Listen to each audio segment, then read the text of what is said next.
ॐ अज्ञानतिमिरान्धस्य ज्ञानञ्जनशलाकया चक्षुरुन्मिलितं येन तस्मै श्रीगुरवे नमः। श्रीचैतन्यमनोभीष्टं स्थापितं येन भूतले स्वयं रूपा कदा मह्यं ददाति स्वपदान्तिकम्। वन्देऽहं श्रीगुरो श्रीयुतपदकमलं श्रीगुरुन् वैष्णवांश्च। श्रीरूपं साग्रजातं सहगण रघुनाथान्वितं तं सजीवं साद्वैतं सावधूतं परिजनसहितं कृष्ण चैतन्य देवं श्री राधा कृष्ण पादान् सहगण ललिता श्री विशाखावितांश्च। नमो ओं विष्णुपादाय कृष्ण पृष्ठाय भूतले श्रीमते भक्ति वेदांत स्वामिन इति नामिने। नमस्ते सारस्वते देवे गौरवाणी प्रचारिणे निर्विशेष शून्यवादी पाश्चात्य देशतारिणे। हे कृष्ण करुणा सिंधो दीनबंधो जगतपते गोपेशा गोपिका कांत राधा कांत नमस्तुते। तप्त कांचन गौरांगी राधे वृंदावनेश्वरी वृषभानुसुते देवी प्रणमामि हरिप्रिये। वाञ्छाकल्पतरुभ्यश्च कृपा सिन्धुभ्यैव च पतितानां पावनेभ्यो वैष्णवेभ्यो नमो नमः। नमो महावदान्याय कृष्ण प्रेम प्रदायते कृष्णाय कृष्ण चैतन्य नाम्ने गौरतुषे नमः। नीलाचल निवासाय नित्याय परमात्मने बलभद्र सुभद्राभ्यां जगन्नाथाय ते नमः। जय श्री कृष्ण चैतन्य प्रभु नित्यानंद श्री अद्वैता गदाधर श्रीवासादि गौर भक्त वृंद। हरे कृष्णा कृष्णा कृष्णा हरे हरे, हरे राम राम राम हरे हरे। ओम नमो भगवते वासुदेवाय। ओम नमो भगवते वासुदेवाय। नमो भगवते वासुदेवाय। नारायणं नमस्कृत्य नरं चैव नरोत्तमं देवीं सरस्वतीं व्यासं ततो जयामुदीरयेत्। नष्टप्रायेषु भद्रेषु नित्यं भागवत सेवया भगवतीम् उत्तमा श्लोके भक्तिर्भवति नैष्टिकी। मूकं करोति वाचालं पङ्गुं लङ्घयते गिरिं यत्कृपातमहं वन्दे श्रीगुरो दीनतारिणीम्।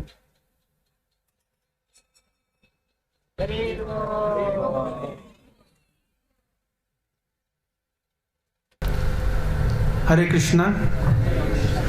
तो आज मेरा परम सौभाग्य है कि मैं आप सभी के की कुछ सेवा करने का प्रयास कर रहा हूँ। मुझे पता नहीं था कल प्रभु जी यहाँ पे हैं, तो मैंने प्रभु जी से कल बात की। प्रभु जी ने कहा वो हैं, तो मैंने पहले मेरा आने का प्लान नहीं था, लेकिन अब पता चला प्रभु जी हैं, उन्होंने बुला लिया। तो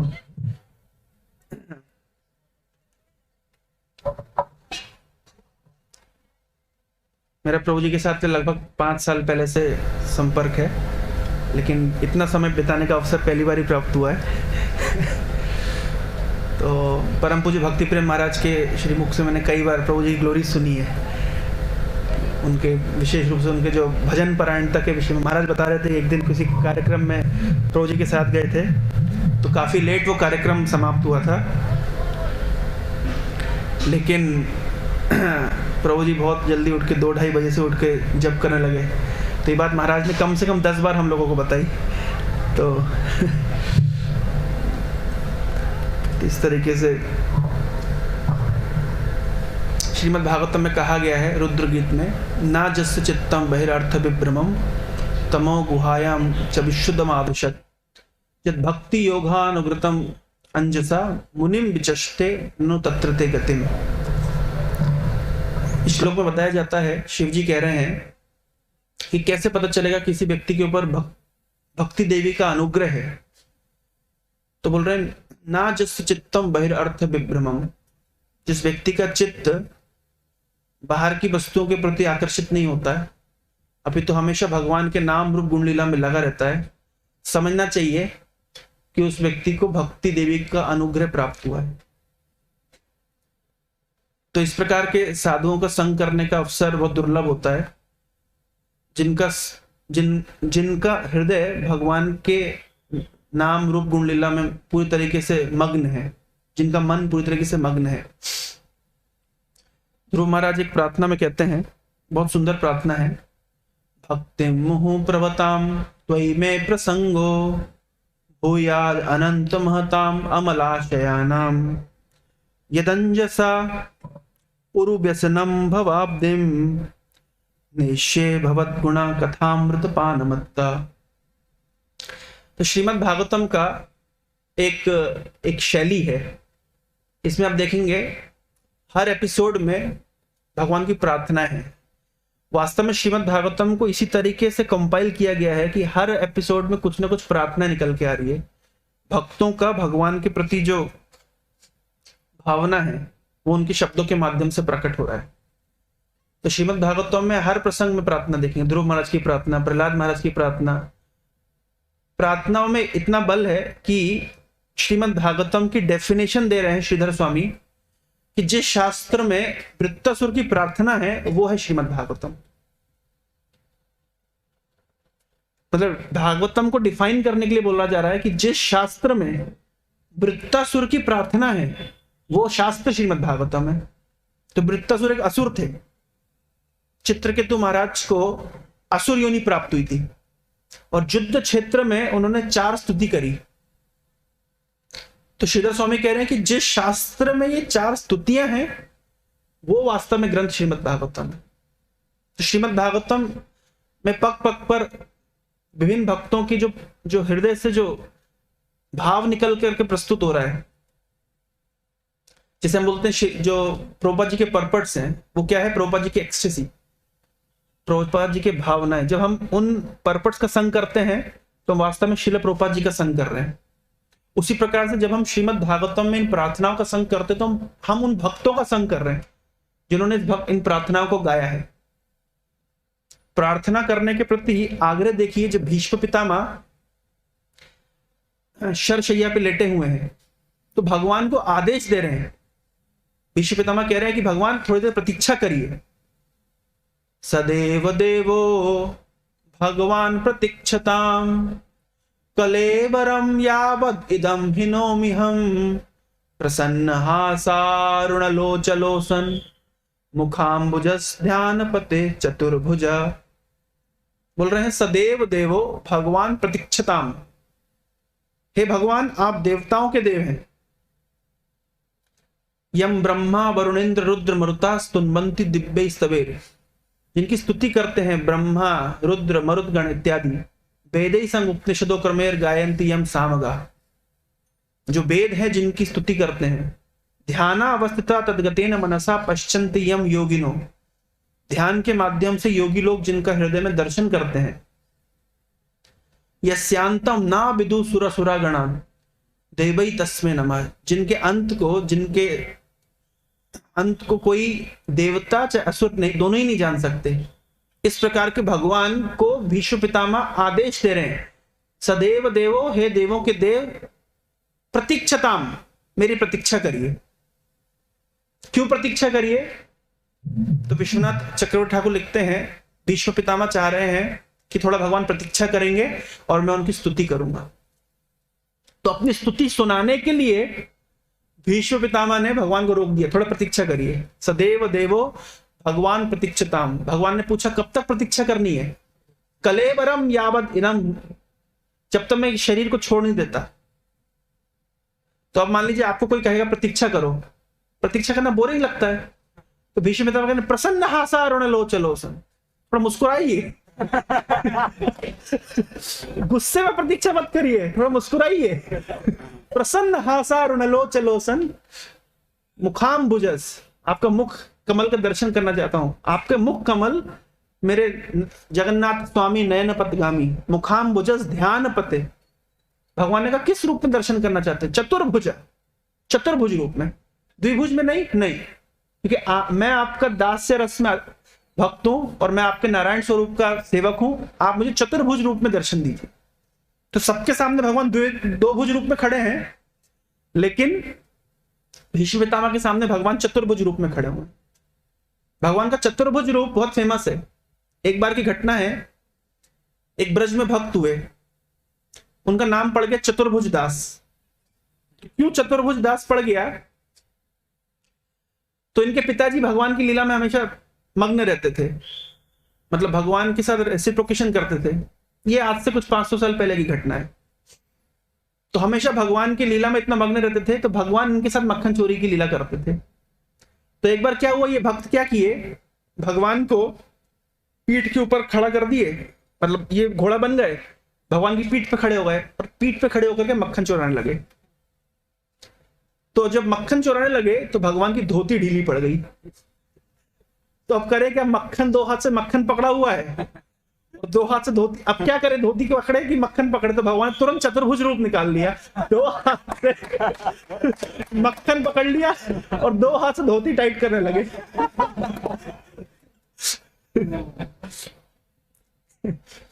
इस तरह भगवान का चतुर्भुज रूप आता है श्रीमद् भागवतम के 10वें अध्याय के 10वें स्कंद के 60वें अध्याय में।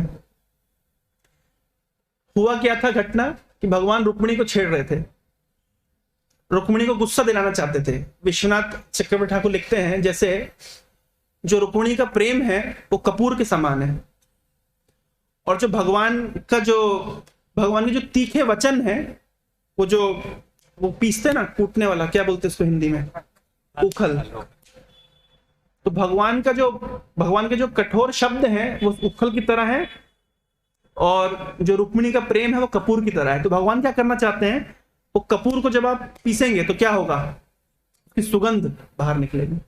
तो भगवान रुक्मिणी के प्रेम की सुगंध को सबके सामने प्रकाशित करना चाहते हैं। क्यों करना चाहते हैं? घटना इस प्रकार की हुई कि भगवान ने एक बार रुक्मिणी को एक पारिजात का फूल दिया। तो जब पारिजात का फूल दिया तो रुक्मिणी बहुत संतुष्ट हो गई, लेकिन सत्यभामा नाराज हो गई। इतनी नाराज हो गई कि आप तो रुक्मिणी को चाहते, मुझे चाहते नहीं है, बहुत गुस्सा किया। तो सत्यभामा को संतुष्ट करने के लिए भगवान को देवलोक से पारिजात का पूरा वृक्ष लाना पड़ा। लेकिन जब सत्यभामा के लिए पूरा पारिजात का वृक्ष लेकर के आ गए भगवान, क्योंकि रुक्मिणी ने कोई क्रोध प्रस्तुत नहीं किया, तो भगवान ने कहा कि मुझे थोड़ा रुक्मिणी का क्रोध देखना है, कैसा होता है। तो कैसे क्रोध दिखाएंगे? तो रुक्मिणी को भगवान छेड़ने लगे। उन्होंने कहा, रुक्मिणी तुमने हमसे कहां विवाह कर लिया?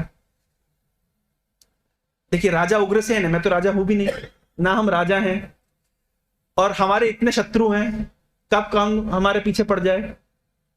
हम तो डर के कारण, बिल्कुल डर के कारण हम समुद्र में जाके आश्रय लिए। तो तुम हमारे जैसे व्यक्ति से कहा तुमने शादी कर ली? हमारे अंदर कोई गुण नहीं है,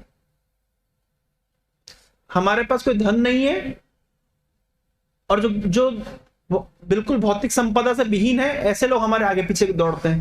तो इस तरीके से भगवान ने बहुत उल्हाने देना शुरू किए। लास्ट में ये कह दिया, रुक्मिणी ठीक है तुम्हारी शादी हम रीमैरिज करा देते हैं। हो गई गलती, कोई बात नहीं, हम तुम्हारी फिर से शादी करा देते हैं, और जो तुम्हारे पिताजी ने दहेज वहेज दिया होगा तो हम कंपाउंड इंटरेस्ट के साथ में लौटा देंगे। तो रुक्मिणी ने इतनी बात सुनी तो वो भगवान तो चाह रहे थे रुक्मिणी थोड़ा क्रोध करे, थोड़ा गुस्सा दिखाए। तो गुस्सा दिखाने के बजाय रुक्मिणी ने सोचा भगवान बहुत सीरियस है, सीरियसली कह रहे हैं। अच्छा, ये जो घटना हुई है, आप देखिए 68 चैप्टर में ये घटना बता रहे हैं, रुक्मिणी को भगवान कृष्ण छेड़ रहे हैं। इसके पिछले अध्यायों में अनिरुद्ध के विषय में वर्णन है, यानी रुक्मिणी के पुत्र प्रद्युम्न, प्रद्युम्न के पुत्र अनिरुद्ध, यानी इस समय रुक्मिणी मतलब दादी है।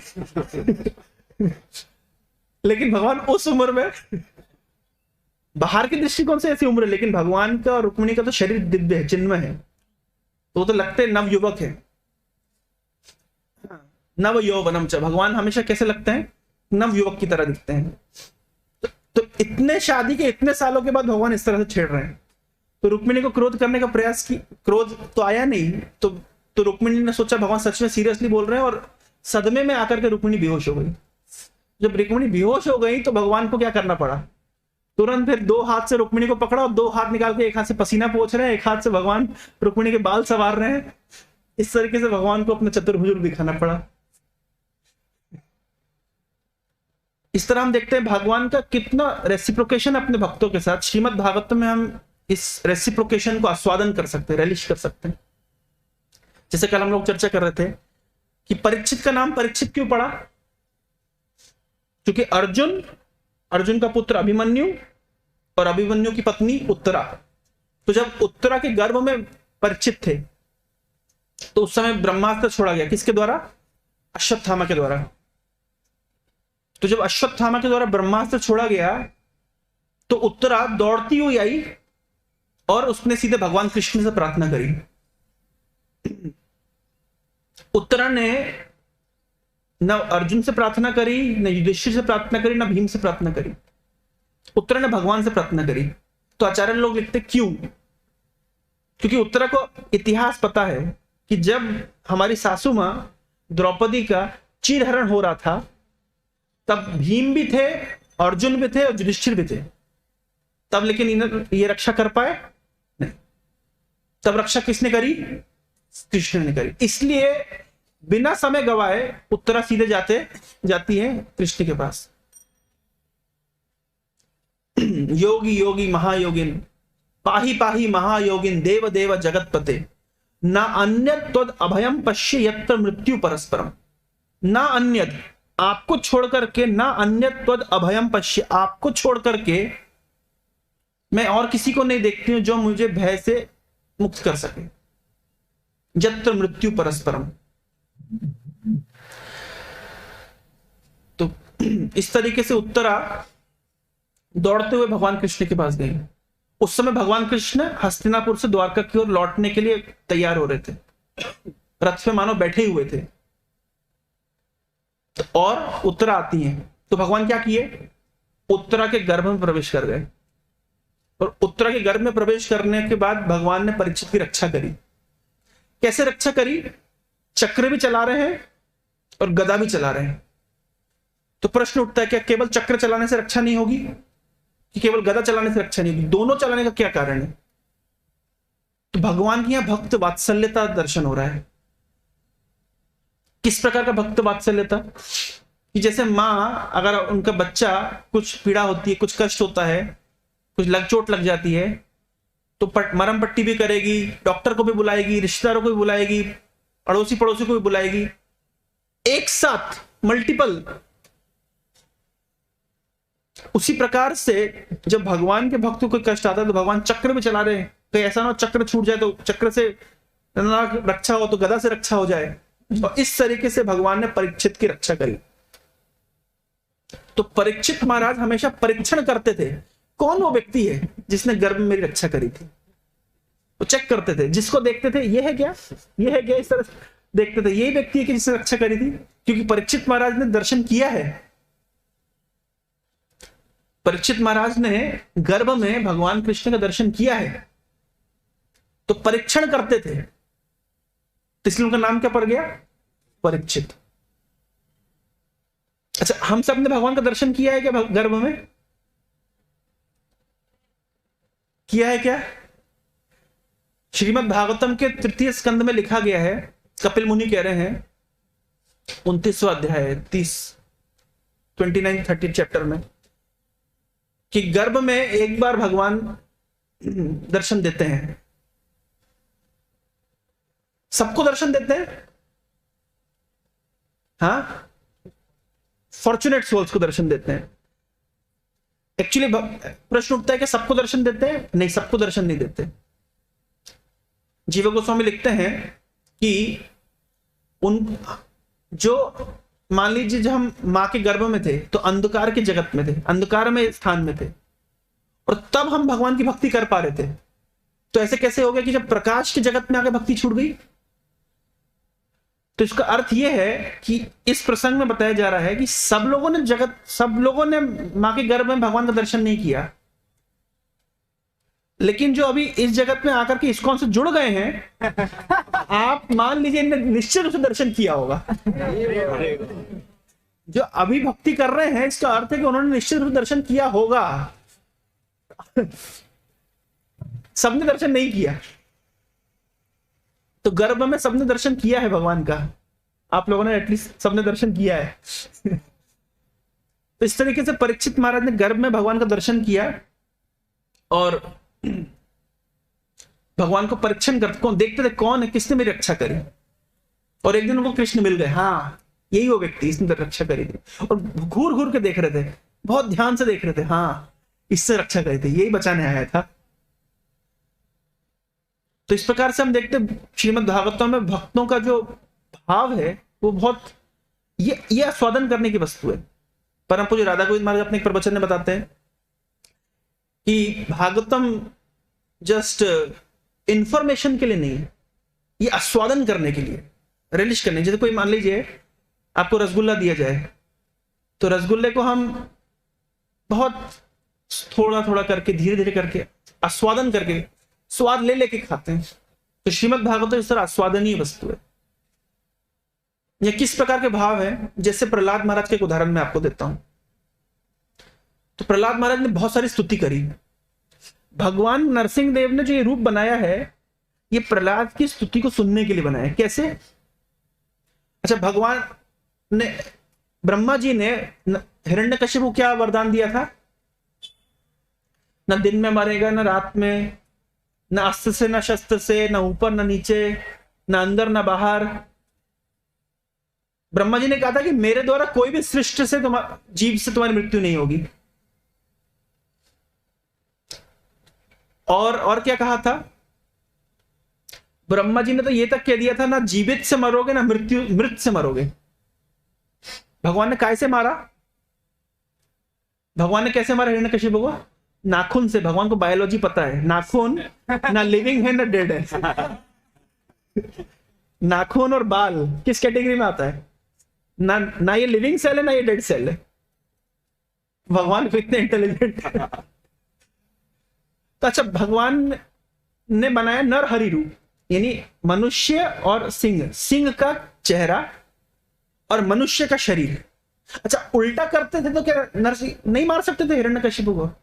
मान लीजिए शेर का बॉडी होता था और मनुष्य का चेहरा होता था, इमेजिन करिए, स्पेकुलेशन। तो क्या तब नहीं मार सकते थे?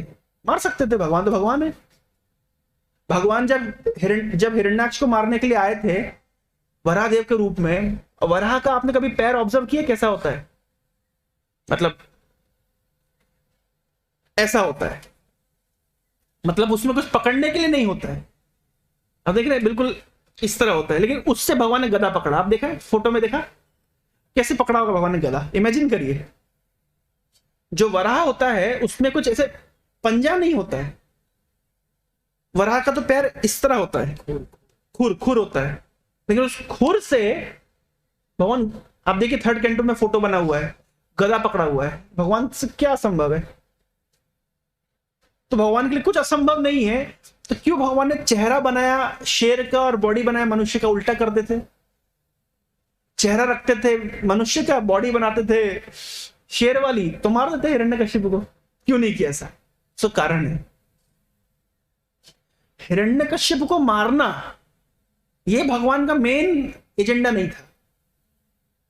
भगवान इस जगत में अवतार लेते हैं, मद भक्त विनोदार्थम करोमि विविधा क्रिया। भगवान अपने भक्त के विनोद के लिए, आनंद, भक्तों को आनंद देने के लिए विविध प्रकार के अवतार लेते हैं। असुरों को मारना यह भगवान का मेन फंक्शन नहीं है। भगवत गीता में देखिए, अब 4थे अध्याय में भगवान कह रहे हैं, इमं विवस्पते योगम प्रोक्तावान अहम अव्ययम विवस्वान मनुवे प्राहा मनुर इच्छवाक्य अब्रवीत। अर्जुन, इस ज्ञान को मैंने सूर्यदेव विवस्वान को दिया, विवस्वान ने मनु को दिया, मनु ने इच्छवाकु को दिया। एवं परंपरा प्राप्तम इमं राज ऋष्यो विदु स काल नेम महता जोगो नष्टो परंतपा। अर्जुन, इस प्रकार से ज्ञान परंपरा में आ रहा था, राज ऋषियों के बीच में यह ज्ञान प्रचलित था। मैं एक जगह प्रेजेंटेशन दे रहा था उत्कल यूनिवर्सिटी में, एक बच्चे ने प्रश्न पूछा कि भगवान ने अर्जुन को भगवत गीता का ज्ञान युद्ध भूमि में दिया, समझ आता है क्यों? क्योंकि युद्ध भूमि में अर्जुन को इस ज्ञान की आवश्यकता थी। अर्जुन बिविल्डर हो गया था, मोहग्रस्त हो गया था। तो भगवान ने अर्जुन के मोह को दूर करने के लिए भगवत गीता का प्रवचन किया। नष्ट मोहा स्मृति लब्ध्वा तत्प्रसादात्म अच्युता। स्तोस्मि गता संदेह करिष्ये वचनम तब, मैं सारे प्रकार के संदेह से मुक्त हूं, अब मैं आपके वचनों का पालन करूंगा। लेकिन भगवान ने यही ज्ञान सूर्यदेव को क्यों दिया? कि भगवान जानते हैं कि सूर्य, आप जानते हैं सूर्य और चंद्र से दो वंश निकलते हैं, सूर्य वंश और चंद्र वंश। ये होता है राज ऋषियों का वंश, राजाओं का वंश। और भगवान चाहते हैं अगर राजा लोग अगर भगवत गीता के ज्ञान को समझेंगे, इस जोक को समझेंगे, तो स्वाभाविक रूप से जनता भी समझेगी। यदि यद आचरति श्रेष्ठ तत्तदेवेत जना। इसलिए भगवान ने सूर्यदेव को ये चुना, और सूर्यदेव के माध्यम से ये ज्ञान परंपरा में राज ऋषियों के बीच में ज्ञान आ रहा था।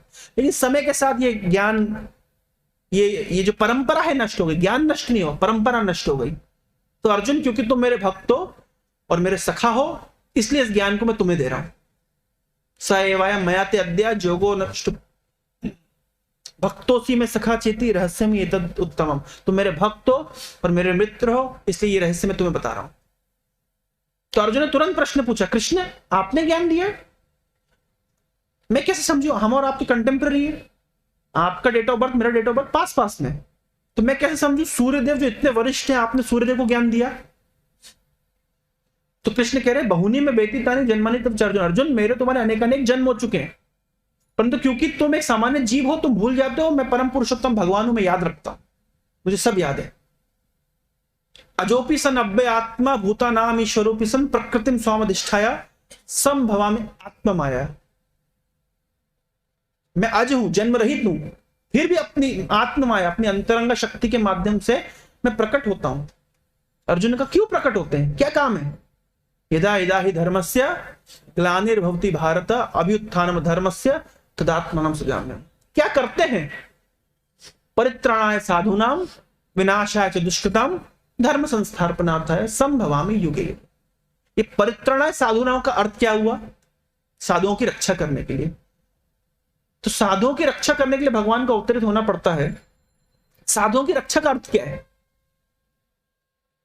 साधुओं की रक्षा करने का अर्थ क्या है? किस प्रकार भगवान साधुओं की रक्षा करते हैं? साधु तो जानते हैं हम शरीर नहीं, हम आत्मा है, और आत्मा के लिए क्या कष्ट। क्या साधु के शरीर की रक्षा करने के लिए भगवान प्रकट होते हैं? विश्वनाथ चक्र ठाकुर अपनी टीका में लिखते हैं, कृपा जी भी इस बात को लिखे हैं, इस परित्राणाय साधुना का अर्थ क्या है, साधुओं की रक्षा का अर्थ क्या है? भगवान विभिन्न प्रकार की लीला विलास करते हैं ताकि साधुओं का मन उनमें रमा रहे। यह है परित्राणाय साधुना। साधुओं की रक्षा का अर्थ क्या हुआ? कि भगवान की लीला विलास के भगवान इस तरह के कार्य करते हैं कि साधुओं के पास चर्चा का विषय है। आप देखिए दूसरी थियोलॉजी में देखिए, इब्राहिमिक थियोलॉजीज में देखिए, इस्लामिक थियोलॉजी में देखिए, क्योंकि उनके पास कोई लीला का कॉन्सेप्ट नहीं है, अवतार का कॉन्सेप्ट नहीं है, तो उनके पास चर्चा का कोई विषय नहीं है। गर्भ स्तुति में देवता लोग प्रार्थना करते हैं भगवान कि अगर आप अवतरित होकर के नहीं आते तो कोई नहीं जान सकता था कि what is the difference between spirit and matter. चिन्मय वस्तु में, चेतन वस्तु में और जड़ वस्तु में क्या अंतर है समझ नहीं सकता था। भौतिक वस्तु में और आध्यात्मिक वस्तु में अंतर क्या है अगर आप नहीं आते तो कोई समझ नहीं सकता। तो क्योंकि जिन फिलॉसफीज में भगवान के अवतार का कॉन्सेप्ट नहीं है तो उनके पास चर्चा का विषय भी नहीं है, तो न्यूज़पेपर चर्चा करते हैं। लेकिन हमारी फिलॉसफी में भगवान ने अवतार लिया है, तो इसलिए हमारे पास अवतार कथा है, जिस अवतार कथा को सुन करके हम भगवान में मन लगा सकते हैं। परम पूज्य भक्तितीर्थ महाराज अपनी एक पुस्तक बैगर सीरीज में लिखते हैं, वो मन को इंस्ट्रक्शन दे रहे। मन, कृष्ण ने कहा है गीता में, तुम अपने मुझ में लगो, मन मना भव मद भक्तो मदयाजी माम नमस्कुरु। पर कैसे लगे? तो भक्त प्रार्थना कर रहा है कि अपने मन को मैं कैसे लगाऊं, तो भगवान आश्वासन दे रहे हैं, अरे मैंने लीला करी है, मैंने इतनी विभिन्न प्रकार की लीलाएं करी है जिससे स्वाभाविक रूप से तुम्हारा मन मुझ में लग सकता है। मन कैसे लगेगा भगवान में? भगवान ने गीता में कह दिया मन मना, अपने मन को मुझ में लगाओ। लगेगा कैसे? क्या निराकार में मन लगेगा? नहीं, तो मन लगता है लीला में, इसलिए भगवान लीला करते हैं। मत भक्त विनोदार्थम करोमि विविधा क्रिया, मेरे भक्त को विनोद देने के लिए, आनंद देने के लिए मैं लीला विलास करता हूं। तो साधुओं की रक्षा करना, भगवान का भक्तों के साथ आदान प्रदान, ये भगवान का मेन फंक्शन है इस जगत में। असुरों को मारना भगवान का काम है ही नहीं। भगवान मच्छर के हृदय में भी बैठे हुए हैं, वो बोल देंगे मच्छर को जाओ रावण को काट लो, तो वो तो डेंगू से मर जाएगा। तो भगवान को पुल बांध करके जाना पड़ेगा लंका में। सुखदेव गोस्वामी लिख रहे भागवतम के पंचम स्कंद में, क्यों भगवान रामचंद्र लीला किए, क्या दिखाने के लिए, किस कार्य के लिए भगवान लीला किए। सुखदेव गोस्वामी बहुत क्लियर लेसन दे रहे हैं, क्यों भगवान रामचंद्र ने इतनी लीला करी। जानते क्यों करी? सुखदेव गोस्वामी का वर्जन क्या है, शादी करने में क्या नुकसान है। ये सुखदेव गोस्वामी डायरेक्ट कह रहे हैं, गृहस्थ आश्रम में घुसते कितना नुकसान है, ये बताने के लिए भगवान रामचंद्र ने इतनी लीला करी। ये सुखदेव गोस्वामी का वर्जन है। तो भगवान, प्रश्न था क्या भगवान जो प्रहलाद के साथ लीला विलास कर रहे हैं, तो क्या कारण है इस रूप में आने का? कारण यह है कि भगवान हिरण्यकश्यप को मारने के लिए इतना आतुर नहीं थे। भगवान प्रहलाद के साथ में प्रेम का आदान प्रदान करने के लिए आतुर थे। किस प्रकार का प्रेम का आदान प्रदान? परम पूज्य गौर गोविंद महाराज बताते हैं अपने प्रवचन में कि भगवान ने रूप लिया शेर का चेहरा और मनुष्य का शरीर। क्यों? मनुष्य अपने बच्चों को कैसे प्यार करता है? गोद में बिठाकर। और शेर अपने बच्चे को कैसे प्यार करता है? चाट कर। भगवान प्रहलाद को डबल डबल प्रेम करना चाहते थे, गोद में बिठा करके चाट चाट के। इसलिए भगवान ने इस प्रकार का रूप बनाया। वो उल्टा रूप भी बनाते थे तो हिरण्यकश्यप को मार देते थे, लेकिन प्रहलाद को प्यार कैसे करते थे? मनुष्य का चेहरा हो तो चाटते क्या, और शेर का बॉडी तो गोद में नहीं बिठा पाते तो करते क्या? तो इस प्रकार भगवान ने सुंदर सा रूप बनाया। सुंदर सा रूप किसके लिए? प्रहलाद के लिए। जैसे प्रभुपाद जी उदाहरण देते हैं कि जैसे जो शेर होता है वो अन्य पशुओं के लिए भयावह है, लेकिन अपने बच्चों के लिए भयावह नहीं है। प्रहलाद महाराज कह रहे हैं भगवान को, नरसिंह देव को, तद्यच्छ मन्युम असुरस हतस्तु अद्या मोदेत साधुरपि वृश्चिक सर्प हत्या लोकश्च निवृत्ति तहा प्रतियंति सर्वे रूपम नरसिंहम विवाहाय जना स्मरंती। हम जो नरसिंह आरती गाते हैं, क्यों गाते हैं? विघ्न विनाश होए, भय से मुक्ति होए, इसलिए हम नरसिंह आरती गाते हैं। ये जो स्टेटमेंट बोल रहे हैं प्रहलाद महाराज कि भविष्य में जब भी किसी व्यक्ति को कुछ भय लगेगा वो आपको स्तुति करेगा। रूपम विवाहाय जना स्मरंती, रूपम नरसिंह विवाहाय। विवाहाय मतलब भय से मुक्त होने के लिए, हे भगवान भविष्य में इस संसार के लोग आपका स्मरण, आपके इस रूप का स्मरण करेंगे। भगवान के हर रूप का एक स्पेशल फंक्शन है। जैसे श्रील भक्ति सिद्धांत ठाकुर की जीवनी में मैंने पढ़ा था, परम पूज्य भक्ति विकास महाराज लिखते हैं भक्ति सिद्धांत वैभव में कि बचपन में जब भक्तिविनोद ठाकुर का घर बन रहा था तो खुदाई हो रही थी, तो खुदाई से एक कूर्म शिला प्राप्त हुई, एक शालिग्राम शिला जिसका कूर्म शिला कहते हैं जिसको। इन किस रूप में? कूर्म अवतार, कूर्म की शिला। कूर्म अवतार मतलब कछुआ का रूप। कछुए का रूप क्यों विशेष है? और भक्ति सिद्धांत ठाकुर उस कूर्म शिला की आराधना करते थे, पूरा जीवन उन्होंने किया। हर रूप का अपना एक मीनिंग है, एक एसेंस है। कूर्म शिला, जैसे नरसिंह देव के एसेंस क्या है? रूपम नरसिंह विवाहाय जना स्मरंती। जना स्मरंती, जन संसार के लोग आपके इस रूप का स्मरण करेंगे। किसके लिए? भय से मुक्त होने के लिए। इसलिए देखिए, गाड़ी चलाने से, बैठने से इस्कॉन वाले नमस्ते नरसिंह आया शुरू कर देते हैं ना। तो ये जो मोटो लाइन है, टैग लाइन किसने दी थी? प्रहलाद महाराज ने। ये है नरसिंह देव का रूप। और कूर्मदेव का अवतार की क्या विशेषता है? बहुत विशेषता है। इतनी विशेषता है कि 12वें स्कंद में जब सूत गोस्वामी स्तुति कर रहे हैं तो सारे अवतारों को छोड़कर के कूर्मदेव की स्तुति कर रहे हैं। क्यों कूर्मदेव की स्तुति कर रहे हैं? क्या विशेषता है कूर्मदेव के अवतार में? कूर्मदेव का प्रकट कब हुआ था? समुद्र मंथन के समय, जब समुद्र मंथन करने के लिए मंदराचल पर्वत को लाया गया। तो मंदराचल पर्वत के साथ क्या हुआ, और रखते रखते डूब गया। तो भगवान को कौन सा अवतार लेना पड़ा, कूर्म का कच्छप अवतार लेना पड़ा। और कच्छप अवतार लेकर के भगवान ने मंदराचल को आश्रय दिया। एक साधक के लिए कूर्म अवतार की यह विशेषता है कि हमारी भक्ति का जो मंदराचल पर्वत है धप धप गिरता चला है, डूब जाता है। थोड़ा शुरू करते हैं फिर डूब जाता है, फिर शुरू करते फिर डूब जाता है, सुबह शुरू करते शाम तक डूब जाता है। तो हमको कूर्म देव के आश्रय की आवश्यकता है। तो हम कूर्म देव से प्रार्थना कर सकते हैं, भगवान जिस प्रकार से आपने मंदराचल पर्वत को आश्रय दिया था और समुद्र मंथन हुआ था, आप कृपया करके हमारी भक्ति को थोड़ा आश्रय दीजिए। वो गिर जा रही है, बार बार डूब जा रही है, इस संसार समुद्र में डूब जा रही है, थोड़ा सा उसको आप आश्रय दीजिए। तो कूर्म शिला की बहुत महत्ता है। चैतन्य महाप्रभु कभी कभी कूर्म के रूप में आ जाते थे, इतना उनका भावावेश आता था कि उनके अंग पूरे अंदर खिंच जाते थे। तो इससे देखिए भगवान के हर अवतार का एक प्रयोजन है। तो नरसिंह अवतार के विषय में बता रहा था। प्रहलाद ने कहा तद्यच्छ मन्युम, हे भगवान नरसिंह देव अपने आप क्रोध को त्याग दीजिए। क्यों, असुरस हतस्त्वाद्या, आपके द्वारा ये असुर मारा गया।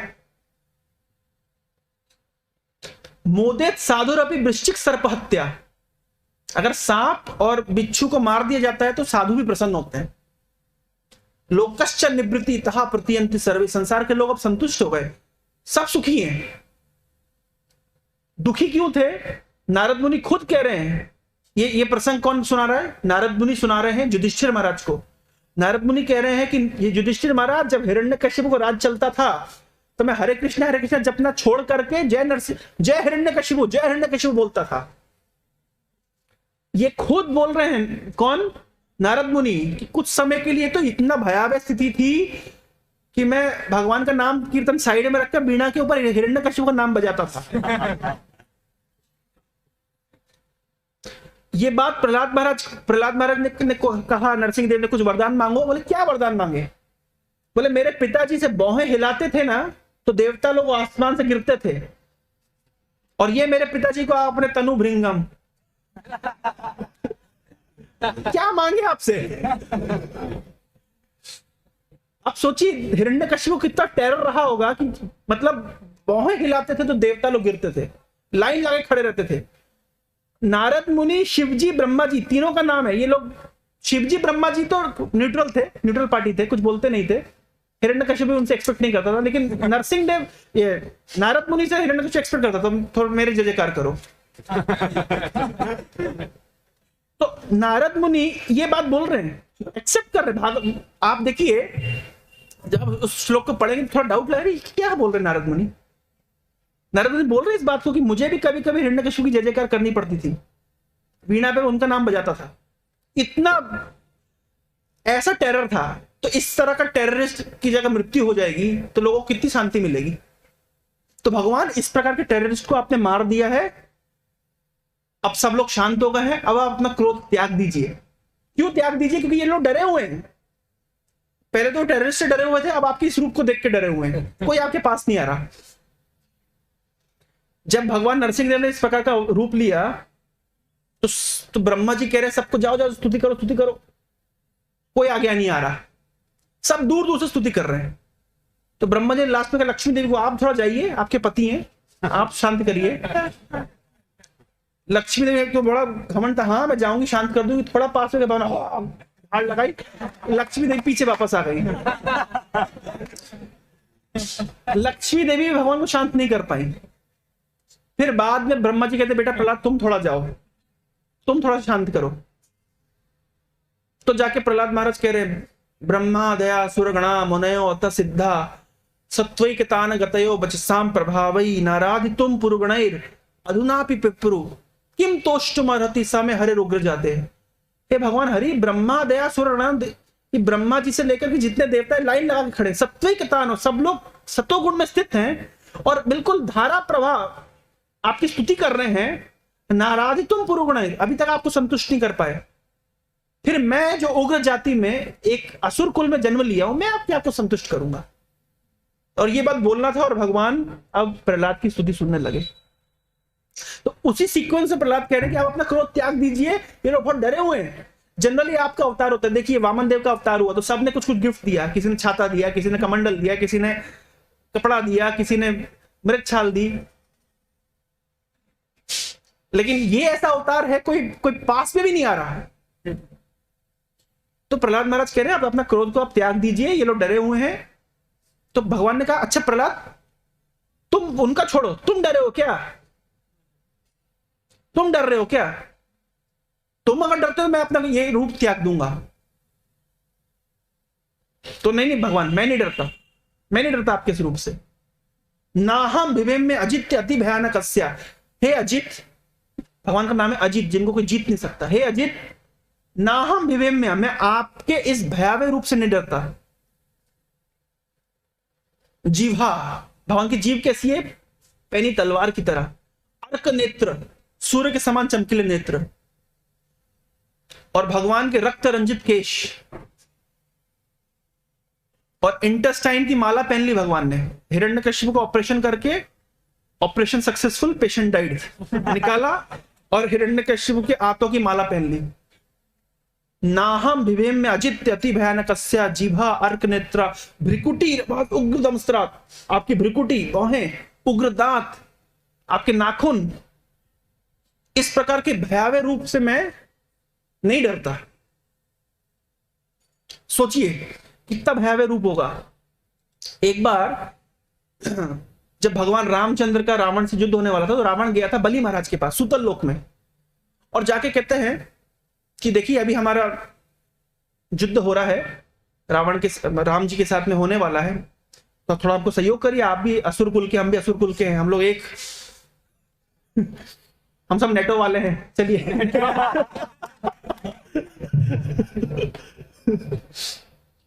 चलिए हम लोग मिल करके एक साथ, है ना, एलाइज बना करके राम के अगेंस्ट में युद्ध करेंगे।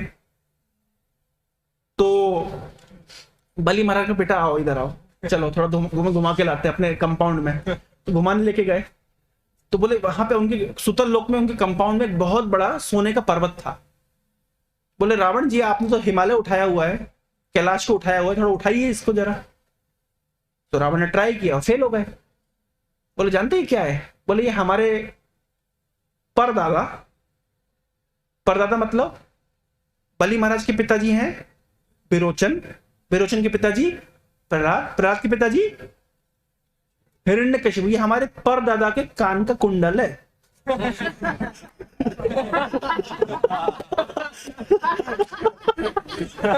और बोलो जिससे तुमने जो पंगा मोल लिया है, ये राम जी यही आए थे नरसिंह देव के रूप में, चीर के रख दिया। तो तुम क्या चाहते हो, हम तुम्हारे साथ क्या इस तरह युद्ध में भाग लें? चलो। तो देखिए किस प्रकार का हिरण्यकशिपु होगा, फिर भगवान नरसिंह देव कैसे रूप में आए होंगे, कैसे दहाड़ लगाते होंगे। और उससे फिर देवता लोग डर रहे हैं। प्रहलाद कह मैं नहीं डरता, ना हम विवेम में, मैं नहीं डरता। तो भगवान ने कहा बड़े निडर आदमी हो तुम। मतलब मेरे ऐसे रूप से तुम नहीं डर रहे, तो फिर डरते किससे हो? तो प्रहलाद कह रहे भगवान मैं डरता हूं अपने कर्मों के फल के स्वरूप, कर्म फल स्वरूप मैं असुरों की संगति में गिरा हुआ हूं। मैं इस भयावह स्थिति से डरता हूं। मुझे आपकी इस भयानक रूप से डर नहीं लगता। डर किससे लगता है? नॉन डिवोटी एसोसिएशन से डर लगता है। मैं असुरों की संगति में गिरा हुआ हूं, यह है मेरे भय का कारण।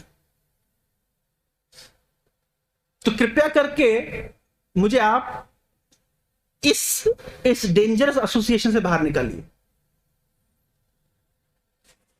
ध्रुव महाराज प्रार्थना कर रहे हैं। ध्रुव महाराज कह रहे हैं, बहुत सुंदर प्रार्थना। ध्रुव महाराज ने 12 प्रार्थना करी है। श्रीधर स्वामी कहते हैं ये 12 प्रार्थना, 12 द्वादश आदित्य, द्वादश सूर्य के समान चमक। इस 12 प्रार्थना में पूरी फिलॉसफी है, सब कुछ ध्रुव महाराज ने कह दिया। बहुत सुंदर बात ध्रुव महाराज कह रहे हैं। बोल रहे हैं भक्ति मुहु प्रवताम त्वयि में प्रसंगो। भक्ति मुहु प्रवताम, जिनके ऐसे भक्त जिनके हृदय में भक्ति सतत प्रवाहित हो रही है। भक्ति मुहु प्रवताम त्वयि, आपकी भक्ति जिन भक्तों के हृदय में सतत प्रवाहित हो रही है, उनके साथ मेरी प्रसंगाम, उनसे मेरी आसक्ति हो जाए। भक्ति मुहु प्रवताम त्वयि में प्रसंगो भूयाद। हे अनंत, हे भगवान, जिन भक्तों के हृदय में आपकी भक्ति मुहु प्रवताम सतत प्रवाहित हो रही है, कभी कभी प्रवाहित हो रही है, ऐसे भक्त नहीं, सतत प्रवाहित हो रही है, उनसे क्या हो जाए, मेरी आसक्ति हो जाए। भूयाद, कैसे भक्त? महताम, जो महान है, अमल आशय नाम, जिनका हृदय कंप्लीटली शुद्ध है। भूयाद अनंत महताम अमल आशय नाम। इससे क्या होगा? येन अंजसा उल्बणम उरुव्यसनम भवाब्दिम निश्चय। ये जो जगत है, ये जो भौतिक जगत है, इसकी तुलना समुद्र के साथ की जाती है, भव सागर। इस भव सागर को पार करना बहुत सरल हो जाएगा। कब सरल हो जाएगा? जब ऐसे भक्तों के साथ में प्रसंग होगा, आसक्ति हो जाएगी। एक होता है संग, एक होता है प्रसंग। प्रसंग मतलब प्रकृष्ट रूपेण संग, अच्छी तरीके से। जिन भक्तों के हृदय में भक्ति प्रवाहित हो रही है, भगवान ऐसे भक्तों से मेरी आसक्ति हो जाए, जो महान है, जिनका हृदय सभी प्रकार के कलमश से मुक्त है। तो क्या होगा? तो मैं सरलता से इस भवसागर को पार कर जाऊंगा। भगवान ने पूछा, ऐसा क्या होता है मेरे भक्तों के संग में जो तुम सरलता से पार कर जाओगे? भवत गुणा कथामृत पान मत्ता। ऐसे भक्त आपकी कथा के पान करके मत रहते हैं, नशे में रहते हैं, हमेशा ये कॉन्स्टेंटली इंटॉक्सिकेटेड रहते हैं। किसमें? भवाद, आपके कथामृत, आपकी कथा रूपी अमृत को पान करके इस प्रकार के भक्त हमेशा नशे में रहते हैं। इस प्रकार के भक्तों से अगर मेरी संगति हो जाए तो क्या होगा? मैं इस भव सागर को सरलता से पार कर जाऊंगा। श्रीमद् भागवतम के तृतीय स्कंद में आता है, प्रसंगम अजरम पाशम आत्मना कवयो विदु सएव साधु सुकृतो मोक्ष द्वारम अपावृतम। प्रसंगम अजरम पाशम, ये जो इस संसार के व्यक्ति, वस्तु, परिस्थिति के प्रति जो हमारी आसक्ति है, यह अजर पाश के समान। पाश मतलब फंदा, अजर मतलब बहुत स्ट्रॉन्ग। प्रसंगम अजरम पाशम, किसके लिए? आत्मा के लिए, आत्मना। और कौन कहता है ऐसा? कवयो विदु। जो कवि लोग हैं, जो बुद्धिमान व्यक्ति, वो इस तरह जानते हैं। क्या जानते हैं? कि संसार के किसी भी व्यक्ति के प्रति, वस्तु के प्रति, परिस्थिति के प्रति जो हमारी आसक्ति है, ये आत्मा के लिए पाश के समान है, बंधन के समान है, बंधन है, फंदा है। लेकिन सएव साधु सुकृतो, अगर यही आसक्ति भगवान के भक्तों के प्रति लग जाए, मोक्ष द्वारम अपावृतम, मोक्ष का द्वार खुल जाता है। तो ध्रुव महाराज कह रहे हैं कि हे भगवान, भक्ति मुहु प्रवताम त्वयि में प्रसंगो भूयाद। जिन भक्तों के हृदय में आपकी भक्ति सतत प्रवाहित हो रही है, ऐसे भक्तों से मेरी आसक्ति हो जाए, उससे क्या होगा? मैं सरलता से इस भवसागर को पार कर जाऊंगा, क्योंकि आपके भक्त हमेशा आपकी कथामृत में मग्न रहते हैं, मत रहते हैं। कथामृत पान मत्ता, आपकी कथा अमृत का पान करके मत रहते हैं। कोई शराबी ऐसे नहीं बनता। शराबी बनता है शराबियों का संग करके। कोई नशेड़ी हो, जुआरी हो, उसको कहते गंजेड़ी हो तो वो कैसे होता है? इस प्रकार के व्यक्ति का संग करके। कभी ऐसा सुना आपने? कोई व्यक्ति तुरंत जाके सिगरेट खरीद के पीता नहीं, वो चार लोग के दोस्त को बीच में खड़ा होगा, तीन दोस्त पी रहे होंगे, बोले तू भी ट्राई कर। इस तरीके से व्यक्ति नशेड़ी बनता है। तो उसी प्रकार से कोई व्यक्ति भगवान के भक्त, भगवानी कथा रूपी अमृत के नशे में कब चूर होएगा? जैसे आप लोग प्रभु जी का संग किए, प्रभु जी नशे में चूर थे कथामृत पान मत्ता, कथामृत पान करके मत्त थे, तो आप लोगों ने उनका संग किया, क्या हुआ फलस्वरूप? रिजल्ट क्या हुआ? इसका कॉन्सिक्वेंसेस क्या हुए? आप लोग को भी, अब आप लोग को भी नशा लग गया। अगले श्लोक में बोल रहे हैं ध्रुव महाराज कि अब भाई देखिए, जो व्यक्ति नशे में चूर है, जो व्यक्ति शराब वगैरह पी लिया, उसे कुछ सुध बुध रहती है? सुध बुध रहती है? तो ध्रुव महाराज कह रहे हैं, ते ना स्मरंती अतितराम प्रियमीश मार्त्यम इस शरीर की सुध बुध नहीं रहती। शराबी को गटर में पड़ा हुआ है, कहाँ फुटपाथ पे पड़ा हुआ है, कभी कभी देखा होगा आपने, फुटपाथ पे लेटे होते हैं, कोई सुध बुध नहीं रहती। तो जिस प्रकार से शराबी को शराब का पान करने के बाद में शरीर की सुध बुध नहीं रहती, तेना स्मरंती, ये शरीर बहुत प्रिय है, हम सब कुछ करते हैं शरीर के लिए, लेकिन तेना स्मरंती अतितराम प्रियम ईश मार्त्यम, हे ईश, हे भगवान, जो सामान्य शराब जिसने पी है उसको भी शरीर की सुध बुध नहीं रहती, तो फिर आपकी कथा रूपी अमृत का जिसने पान किया है फिर उसको क्या सुध बुध रहेगी। तेना स्मरंती अतितराम प्रियम ईश मार्त्यम। और साथ साथ और किसकी सुध बुध नहीं लगी, ये चान्व अता सोता सुहृद गृह वित्त दारा। शराबी अपने शरीर को तो भूल ही जाता है, उसके साथ साथ उसको ये नहीं पता उसका घर का है, घर को भूल जाता है, उसकी पत्नी को भूल जाता है, बच्चों को भूल जाता है, धन को भूल जाता है। शराब भी कुछ सुध बुध नहीं रहती। तो बोल रहे हैं कि जिस प्रकार से शराबी को कोई सुध बुध नहीं रहती, उसी प्रकार से आपकी कथा रूपी अमृत का किसी ने पान किया है तो उसको भी तेना स्मरण, उसको स्मरण ही नहीं आता। तो प्रश्न उठता है, हमको स्मरण आता है क्या? अगर हमको स्मरण आ रहा है मतलब अभी हमने ठीक से पान नहीं किया, और ठीक से पान किया है तो उसका उसका उसका फल क्या है? उसका फल क्या है? स्मरण नहीं आएगा। तेना स्मरंती अतितराम प्रियमीश मार्त्यम ये चान वदा सुता सुहृद गृहवित्त दारा। ये तो अब्जना भवदीय पदारविंदा सौगंध लुब्ध हृदय सुकृत प्रसन्ना। कितने कितने टेक्निकल तरीके से ध्रुव महाराज 5 साल के बालक हैं, कभी स्कूल नहीं गए, कोई इनका फॉर्मल एजुकेशन नहीं है, लेकिन इनके हृदय में एक व्याकुलता थी कि मैं भगवान की स्तुति करूं। तो भगवान ने इनके सिर पे अपना शंख छुआ दिया और धारा प्रवाह स्तुति करने लगे। तो कह रहे हैं कि हे अब्जनाभ, हे भगवान जिनकी नाभि किसके समान है? कमलनाभ। भगवान का नाम क्या है? कमलनाभ, पद्मनाभ। जिनकी नाभि कमल के समान है या जिनकी नाभि से कमल निकलता है।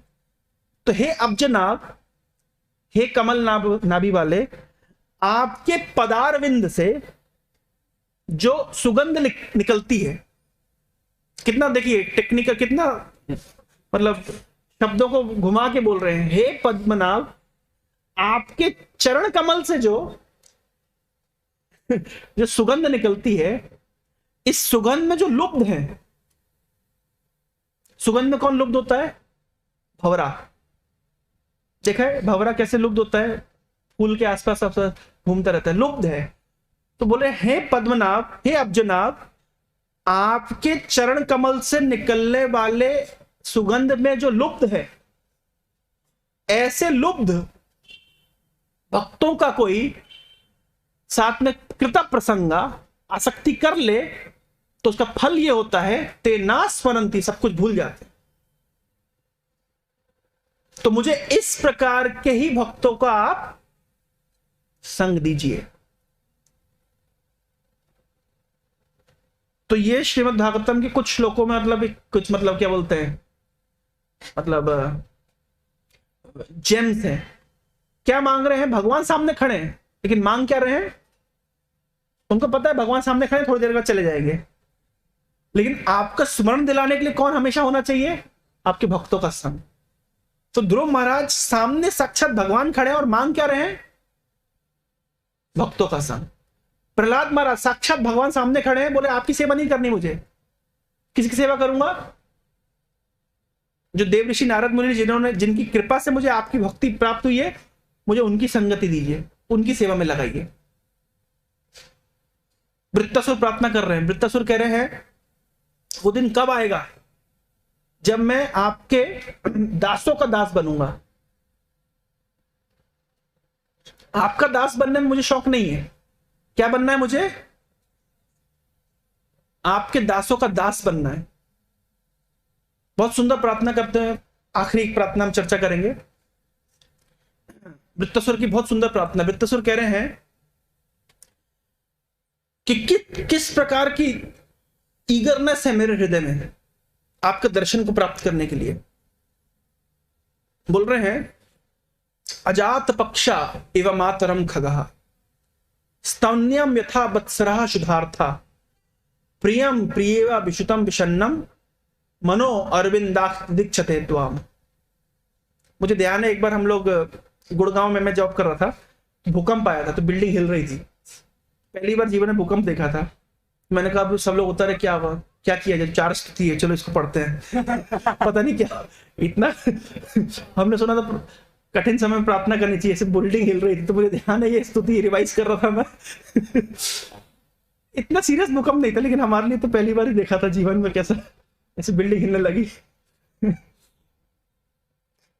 तो उसमें स्तुति आती है, बोल रहे हैं अजात पक्षा एवं मातरम खगा। भगवान अजात पक्षा, पक्षी जिसके पंख नहीं उगे हैं, तो क्या करता है, वो मां का इंतजार करता है कि कब मेरी मां आएगी और मेरे चोंच में दाना डालेगी। वृत्तासुर कह रहे ये अच्छी प्रार्थना नहीं है, मजा नहीं आया। क्यों? क्योंकि उस पक्षी को मां का इंतजार नहीं है। किसका इंतजार है? दाने का इंतजार है। तो क्या बेटर एग्जाम्पल हो सकता है? बोले हाँ, अजात पक्षा एवं मातरम खगा स्तन्यम यथा बत्सरा शुधार्थ। और बोल रहे हैं कि शुधार मतलब जो भूख से पीड़ित बछड़ा होता है वो क्या करता है, वो भी अपनी मां का इंतजार करता है। लेकिन ये एग्जाम्पल थोड़ा सा बेटर है। क्यों? क्योंकि बछड़े को दूध का तो इंतजार है, लेकिन मां का भी इंतजार है। मां आएगी, चाटेगी, प्रेम करेगी, इसका इंतजार है। तो बेटर एग्जाम्पल है वो। लेकिन फिर भी ये एग्जाम्पल उतना अच्छा नहीं है। क्यों? क्योंकि इसमें भी कुछ स्वार्थ छुपा हुआ है। दूध चाहिए, भूखा है।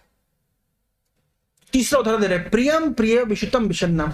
जैसे नई नवेली दुल्हन है और उसका पति कुछ महीनों के लिए व्यापार के लिए बाहर चला गया, और जब आने का समय निकट आ गया तो नई नवेली दुल्हन क्या करती है, वो दरवाजे की चौखट में इंतजार करती रहती, कब मेरे पति आएंगे, कब मेरे पति आएंगे।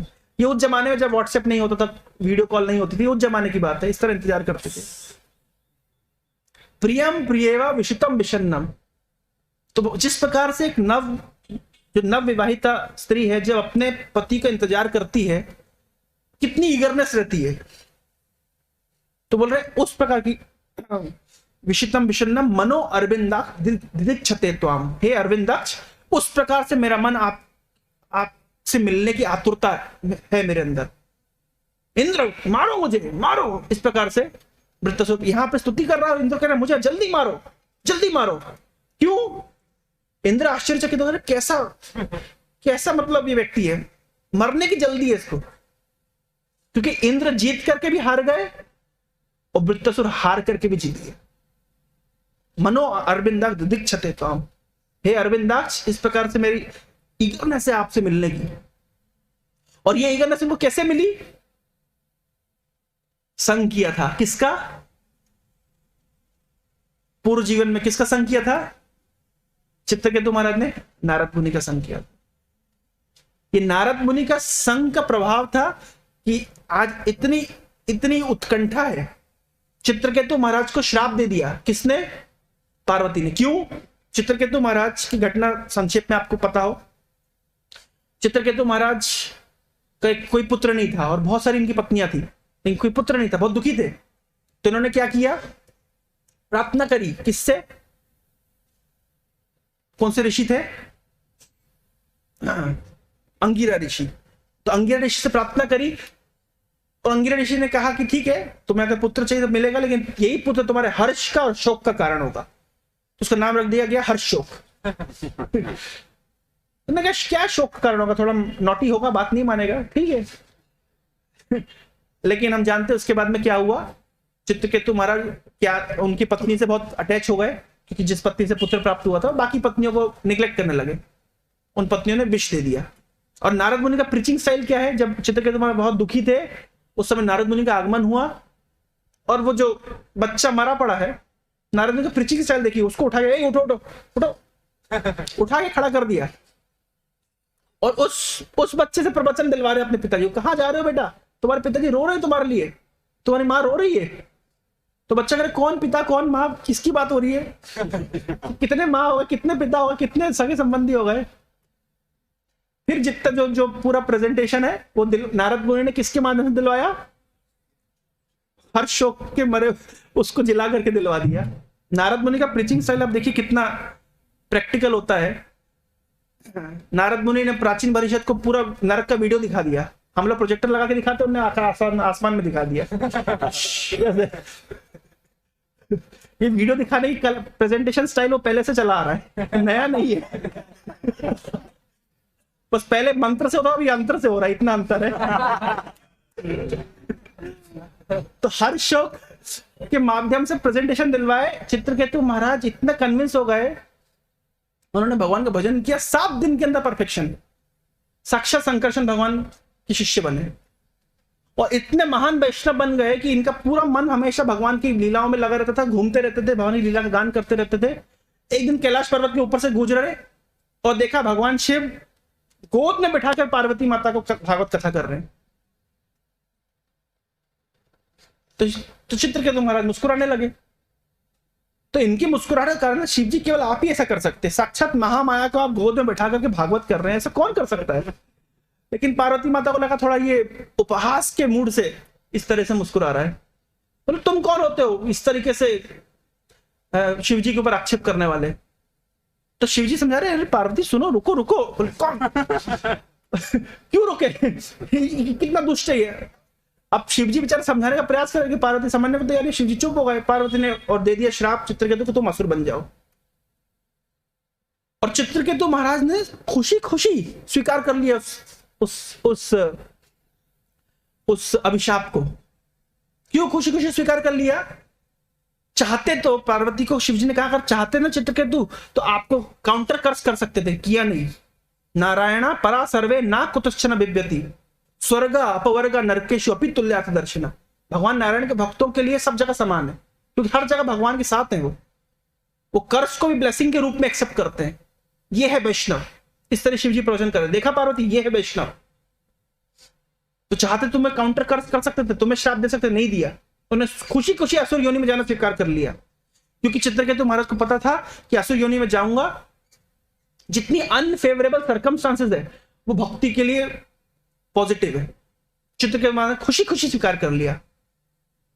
भरत महाराज को किसका शरीर मिला? आगे चल के हिरण का शरीर मिला। विश्वनाथ चक्रवर्ती को लिखते हैं कि जब उसके बाद में वापस जड़ भरत बने, उनकी भक्ति में 100 गुना प्रगति हुई।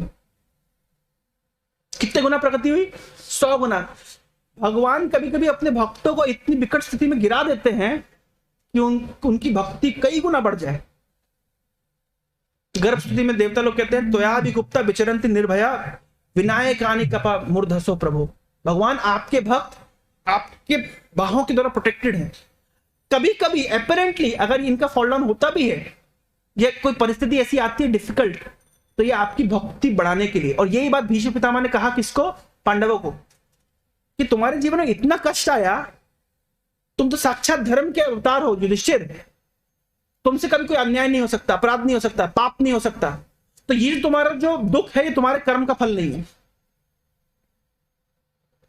तो फिर तुम्हें इतना दुख क्यों मिला? ये सब काल की इच्छा। और काल कौन?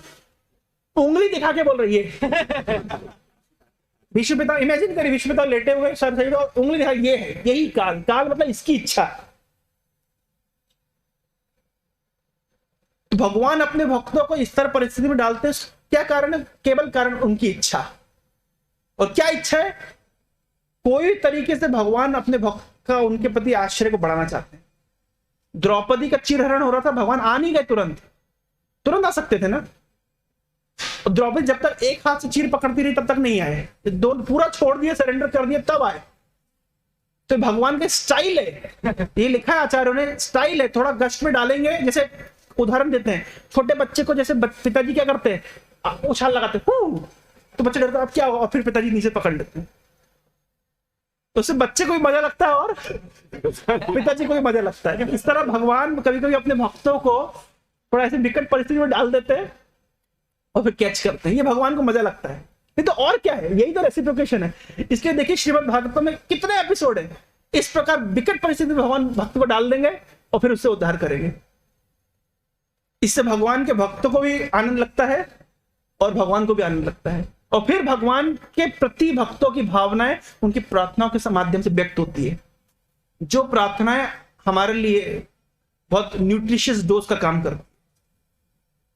हरे कृष्णा। ग्रंथराज श्रीमद् भागवतम की जय। जगत गुरु श्रील प्रभुपाद की जय।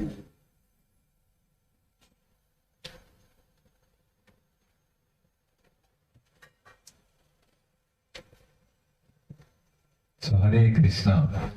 सब लोग भक्ति रस में आस्वादन कर रहे हैं। कोई कमेंट, कोई जिज्ञासा किसी मन में कुछ तो?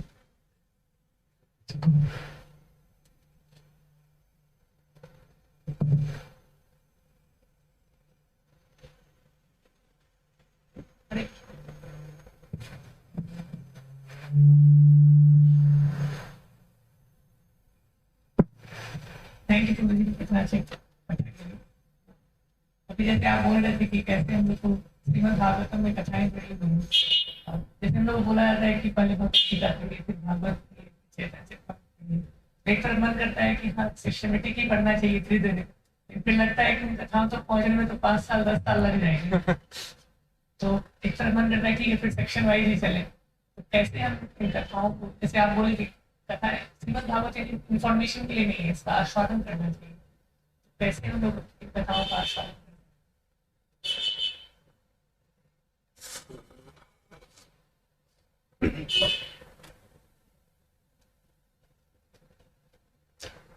कैसे आस्वादन कर सकते हैं?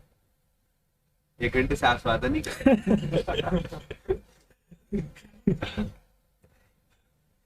एक्चुअली देखिए, भगवत गीता में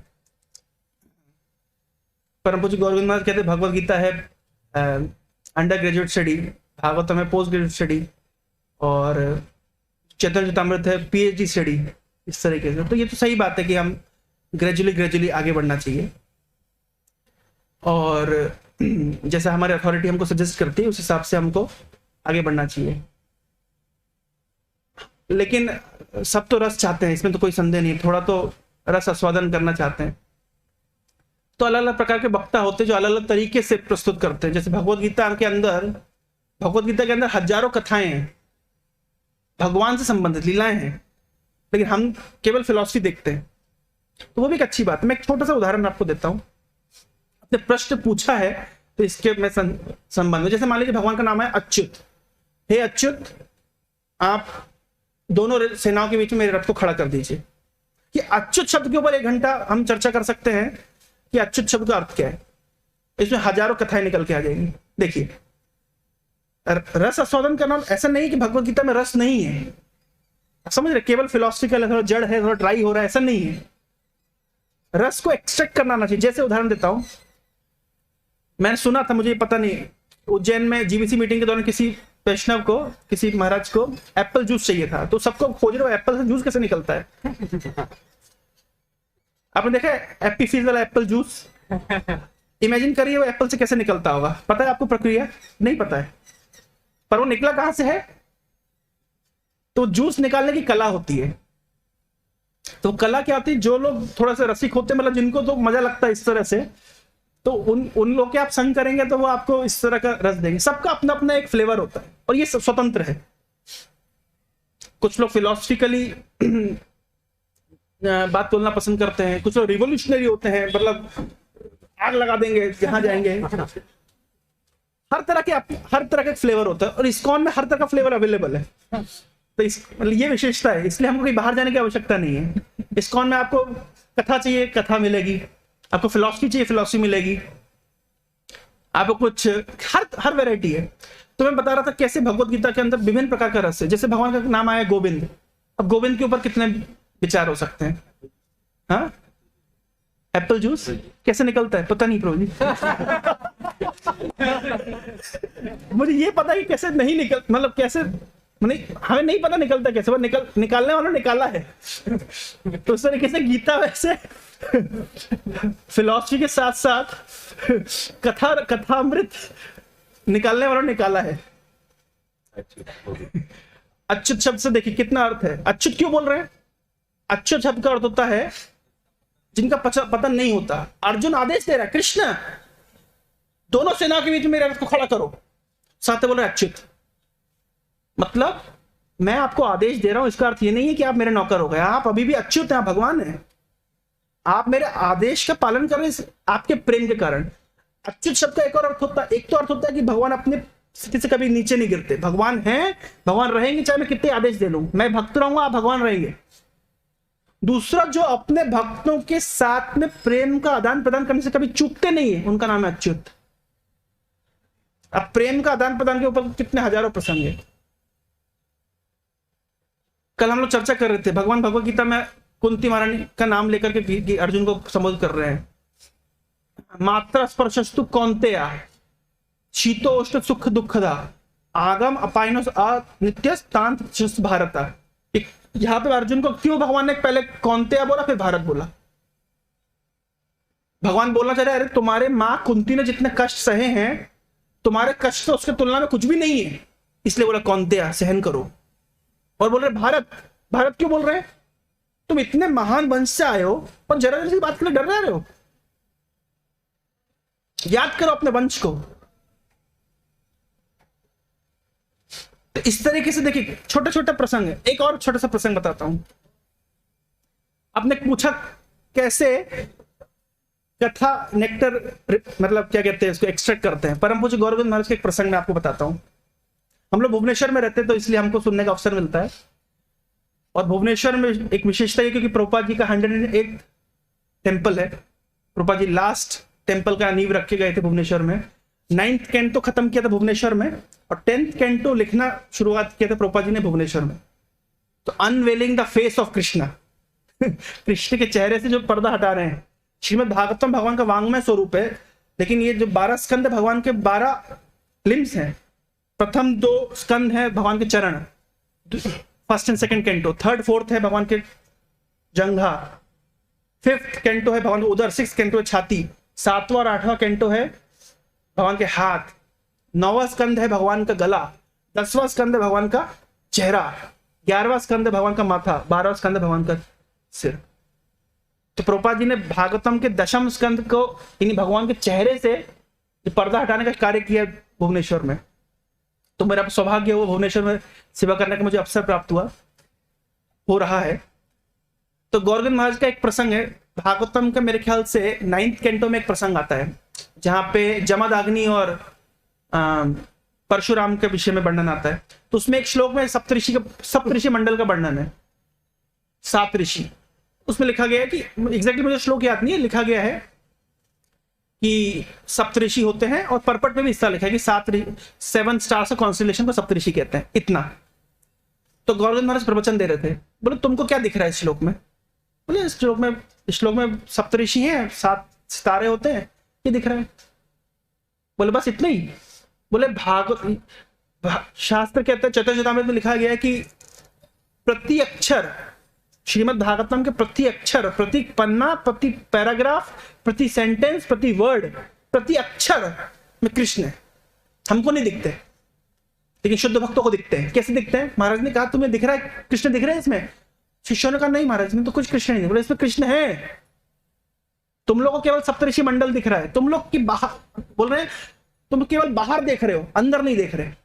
अंदर उसमें कृष्ण है। कैसे कृष्ण है? बोल सुनो, समझाया उन्होंने। फिर कैसे रिलेट किया सुनिए ध्यान से। कैसे वो सप्तऋषि मंडल का वर्णन किया गया, सितारों का वर्णन किया जा रहा है, उसमें कृष्ण का दर्शन कर रहे हैं महाराज। कैसे दर्शन कर रहे हैं? ये है हम जो बोलते हैं ना शुद्ध भक्त हर समय कृष्ण का दर्शन करते हैं। कैसे दर्शन कर रहे हैं? एक झलक बता रहा हूं मैं आपको।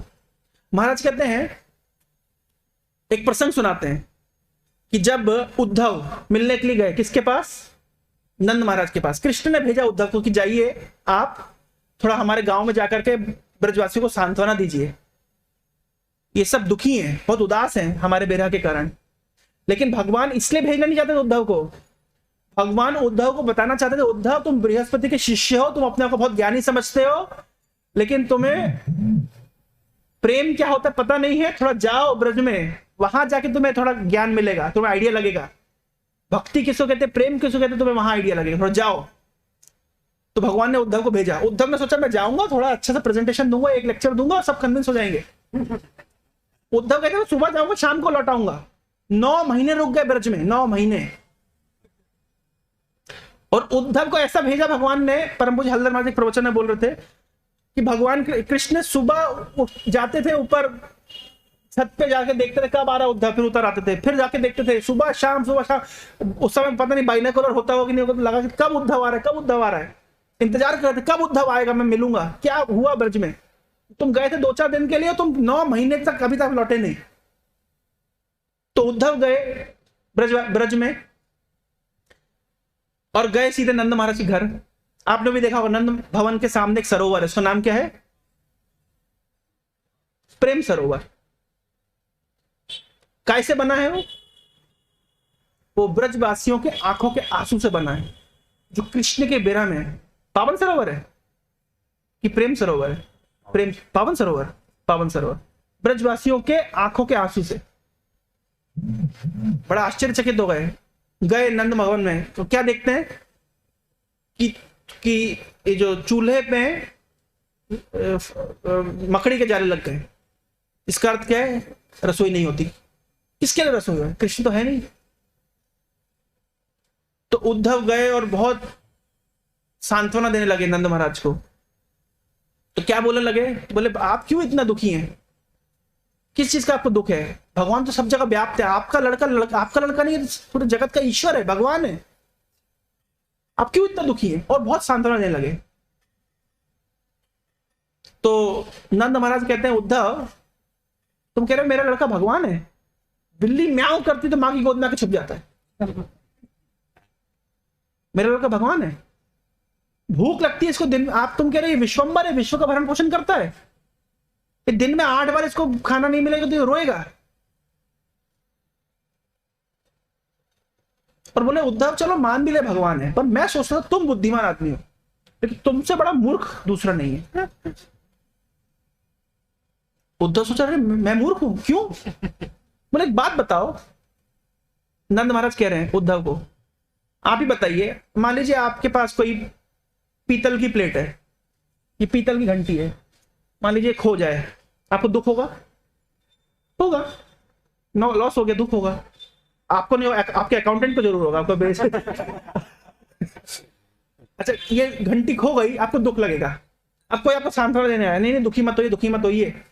वो पीतल की घंटी नहीं थी, वो सोने की घंटी थी। तो आपका दुख बढ़ेगा कि कम होएगा? तो उद्धव तुम मुझे सांत्वना देने आए हो, मुझे लग रहा था मेरा लड़का मुझे छोड़ के चला गया। तुम कह रहे लड़का नहीं गया है, साक्षात भगवान चले गए।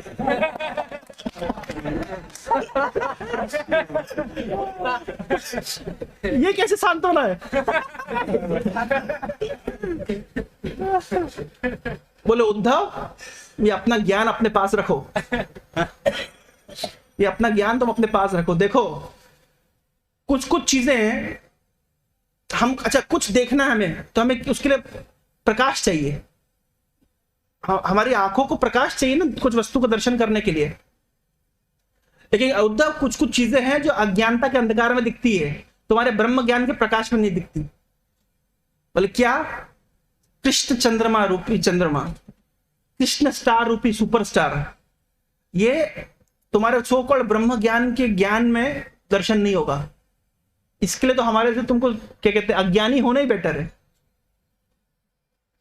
तो गौरव महाराज कहते हैं देखो तुमको सप्तऋषि दिख रहे हैं, लेकिन देखो वहां से उन्हें रिलेट कर दिया कि कृष्ण का दर्शन करने के लिए तो तथाकथित अंधकार ही ठीक है, तब आपको कृष्ण जैसे सुपरस्टार का दर्शन होगा। कि स्टार को दर्शन कब होता है?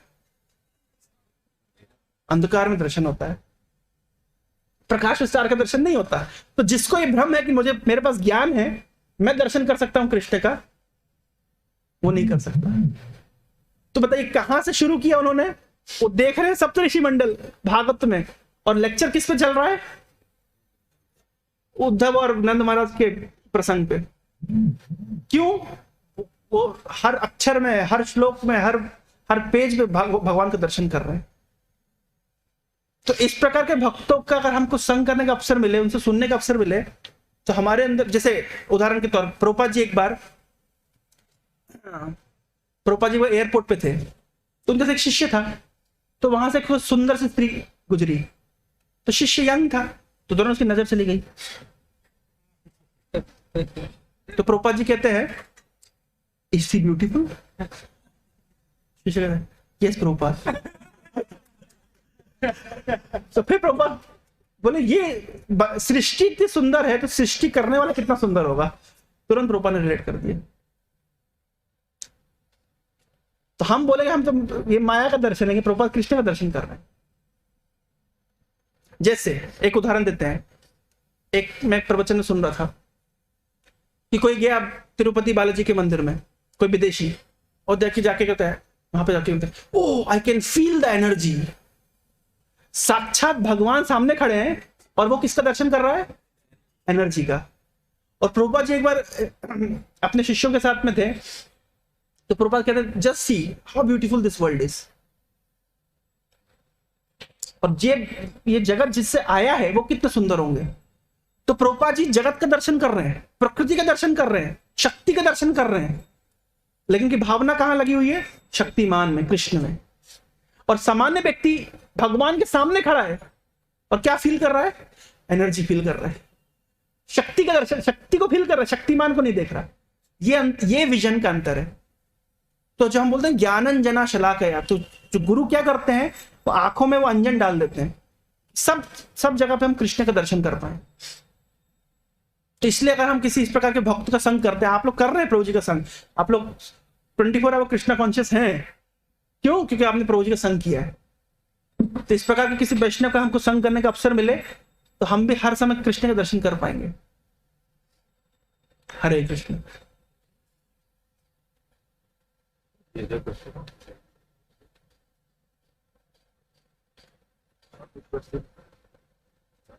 पारिजात वाला क्या हुआ जी? प्रभु जी वो रुक्मिणी फिर पैसा ला के दिए तो वहां पर वो जो करना चाहते। ये भागवतम के 10वें स्कंद के 60वें अध्याय बहुत सुंदर से वर्णन है। रुक्मिणी को भगवान कृष्ण जो जो तर्क दिए, रुक्मिणी एक एक तर्क का खंडन करती गई और लास्ट में क्रोध किया भगवान पे। ये एक गुरुवायूर मंदिर है साउथ इंडिया का, उसमें एक भक्त हुए थे, मैं भक्त का नाम बोल रहा हूं। तो वो भक्त क्या करते थे, वो शिव जी का वहां पे मंदिर है एक, तो शिव जी के मंदिर में जाकर के भागवतम पढ़ते थे हर दिन। तो ये मंदिर साल में कुछ ही समय के लिए खुलता था। मैं उस भक्त का नाम नहीं मुझे ध्यान आ रहा है। तो ये पढ़ते थे भागवतम जाकर के, हर दिन जाके एक चैप्टर पढ़ते थे। कौन सा अध्याय पढ़ रहे थे? ये 10वें स्कंद का 60वां अध्याय पढ़ रहे थे, जिसमें ये रुक्मिणी और कृष्ण का प्रसंग है। तो ये हर दिन जाते थे, पढ़ते थे, एक दिन पूरा चैप्टर पढ़े, वापस आ गए। दूसरे दिन गए तो देखा वो जो किताब में जो बुक मार्क होता है वो वापस से वो 60 चैप्टर के फ्रंट में लगा हुआ है। तो फिर पढ़े, वापस आ गए बंद करके बुक। दूसरे दिन फिर गए, देखा फिर वो 60 चैप्टर के पहले लगा हुआ है। तो इस तरीके से हर दिन वो चैप्टर पढ़ जाते थे। तो जब ये मंदिर बंद होने का समय आ गया, तो मंदिर जब, क्योंकि साल में कुछ ही समय के लिए खुलता था, तो ये भक्त मंदिर बंद होकर के आ गए। इनको ध्यान आया बाद में, मैं अपनी बुक को वहीं पे भूल आया हूँ। तो गए बुक को देखने के लिए, तो जाके क्या हुआ, उनको आवाज आ रही कुछ, तो मंदिर में उन्होंने खिड़की से ध्यान के देखा क्या चल रहा है। शिव जी पार्वती माता को ये चैप्टर सुना रहे हैं। फेवरेट चैप्टर है शिव जी का। अगर कोई पूछे शिव जी का भागवत में फेवरेट चैप्टर कौन सा है? 10.60, जहां पे क्या चर्चा चल रही है? शिव जी गृहस्थ है ना, तो गृहस्थों के बीच जो लीला विलास है शिव जी को रिलेट कर पाते हैं। तो शिव जी ये चैप्टर सुनाते हर दिन पार्वती को। बाद में फिर पार्वती लास्ट में पूछा, पार्वती मैंने तुम्हें रिसाइट किया, ये चैप्टर कैसा लगा तुमको? बोले अच्छा लगा, लेकिन वो जो भक्त, मैं भक्त का नाम मेरे को ध्यान नहीं आ रहा है, वो भक्त जैसे सुनाता था, आप वैसा नहीं सुना रहे। उनका अलग ही रस था। तो शिव जी का फेवरेट चैप्टर है, तो आप लोग पढ़िएगा। तो जो रुक्मिणी, जैसे एक उदाहरण देता हूं, रुक्मिणी ने कहा कि भगवान ने कहा कि मैं शत्रुओं से डरकर मैंने समुद्र का आश्रय लिया। तो रुक्मिणी कहती हाँ सही बात है, इस संसार में शत्रु है प्रकृति के 3 गुण, और प्रकृति के 3 गुणों से डर करके आप जीव के हृदय के डेप्थ में जाके छुप जाते हैं। कहने का तात्पर्य यह है कि जब व्यक्ति प्रकृति के गुणों के अधीन होता है तो वो भगवान का दर्शन प्राप्त नहीं कर पाता। भगवान छुपे रहते हैं उसके हृदय में, पर नहीं दिखते उसको। क्यों नहीं दिखते? क्योंकि प्रकृति गुणों के अधीन है। लेकिन जब प्रकृति गुणों से मुक्त हो जाता है तो भगवान को देख पाता है। तो ऐसे जो बात भगवान ने कहा कि हमारे पास कोई धन नहीं है, तो रुक्मिणी का सही बात है, आपके कोई भौतिक धन नहीं है, आपका सब कुछ चिन्मय है। रुक्मिणी, भगवान कह रहे हैं कि हम हमारे सारे फॉलोवर क्या कहते हैं, फक्कड़ बाबा हैं। तो रुक्मिणी कहती है सही बात है, आपके सारे फॉलोवर फक्कड़ बाबा हैं, उनको भौतिक धन की कोई लालसा ही नहीं है। तो जो बात, बहुत सुंदर सुंदर बात भगवान कृष्ण ने कही, उसको काटते हुए रुक्मिणी उनको ये कह रही है। तो इसके लिए एक अलग, हम कभी सब अवसर मिलेगा तो ये एक अलग चर्चा का विषय। कितने सुंदर सुंदर बात रुक्मिणी कह रही है। रुक्मिणी भगवान कृष्ण को लव लेटर लिखी थी, रूपम दृश्याम, भगवान आपका रूप देख करके मेरी आंखों को अपने अस्तित्व का फल मिल गया। जब से आप ये कथा सुनी है तो मेरा हृदय का सारा ताप नष्ट हो गया, और आपके बारे में सुन करके मैं, रुक्मिणी के शब्द थे, मैं बेशरम हो गई हूं, अब आइए और मुझे हरण करके ले जाइए। रुक्मिणी आगे कह रही हैं, इसी अध्याय में 10वें स्कंद के 60वें अध्याय में आता है कि रुक्मिणी कह रही हैं कि कृष्ण, आप कह रहे हैं कि मैंने आपसे शादी कर गलती करी। भूतकाल में भरत महाराज हुए हैं, वो क्या गलती किए थे? आपके लिए सब कुछ छोड़ के जंगल में चले गए। भूतकाल में पृथु महाराज हुए हैं, उन्हें क्या गलती करी? आपके भजन में लगे हुए थे। ऐसे करके कम से कम 4-5 राजाओं के नाम गिना रही है। ठीक है, मुझसे गलती होती है, मैं तो आपकी कथा सुनी, आपके बारे में मैंने सुना और दिल आपको दे चुकी, और मैं तो एक नाबालिग लड़की थी, मैंने, चलो मेरे गलती हो गई। ठीक है, बड़े बड़े राजा लोग, क्या इनसे गलती हुई है? ये जो सब कुछ छोड़ करके जंगल के अंदर घुस गए आपको प्राप्त करने के लिए। मैं गलत कर सकती हूं, ये गलत नहीं करेंगे। इसका अर्थ है कि मैंने आपसे शादी करके बिल्कुल सही किया। और ये बोलते बोलते रुक्मिणी को, जो भगवान चाहते थे क्या आ जाए, गुस्सा आ जाए। रुक्मिणी ने अपने दांतों से होठ को दबा के गुस्से में भगवान को बोला, मैंने जो किया सही किया, बस। तो भगवान की इच्छा भी पूरी हो गई। तो बहुत इंटरेस्टिंग चैप्टर है, इसको पढ़िएगा आप। इसमें बहुत दर्शन है, बहुत फिलॉसफी, साथ साथ बहुत मतलब रस, सब कुछ मिलेगा। हरे कृष्ण।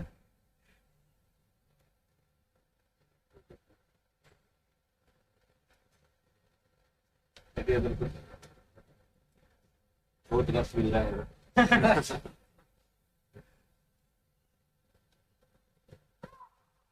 ये सब प्रार्थनाएं पूरा करने का।